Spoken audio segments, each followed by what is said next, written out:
بداية ممتازة للجابر مع الهلال كنتيجة وكأداء في الشوط الأول، ولكن الإتي هو الإتي، يبقى وتبقى بطولة الملك عصية على الأزرق الهلالي. وأقول في كلمة: الله يا زعيم بعد على طريق العميد، الله يا زعيم بعد على طريق نور وطريق الإتي. الاتحاد في الجول في الجول في الجول، الاتحاد قوة، في الاتحاد قوة.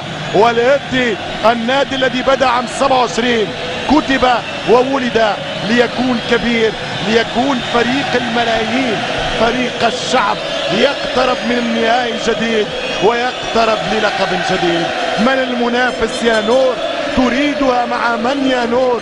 تريدها بمتعة الديربي أم تريدها في لقاء الأجوار ضد الفرسان أو ضد الراقي، ضد القلعة أو ضد الفرسان من مكة؟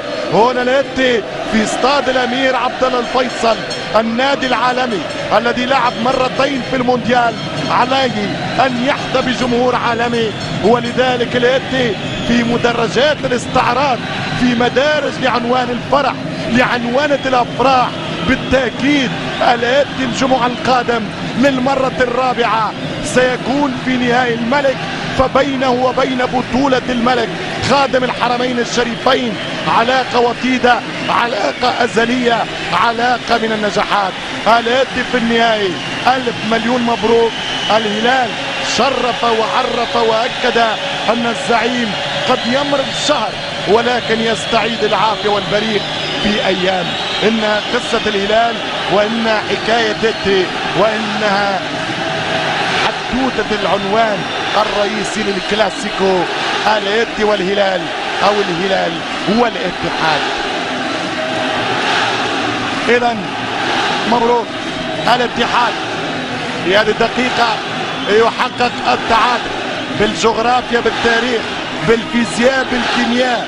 الإتي النمبر 1، هدف لهدف بكرة من جورج يقتنصها العزازي ويتعادل نادي اسمه الاتحاد هدف لهدف.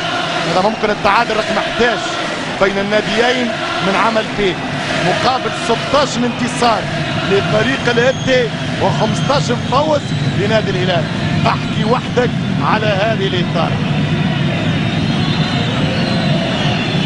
قرأتم كل العناوين وقرأتم كل المراسيم، وبمرسوم اتحادي من الكبير نور ومن القائد ديمتري. زنقة زنقة بيت بيت، غير الإتي ما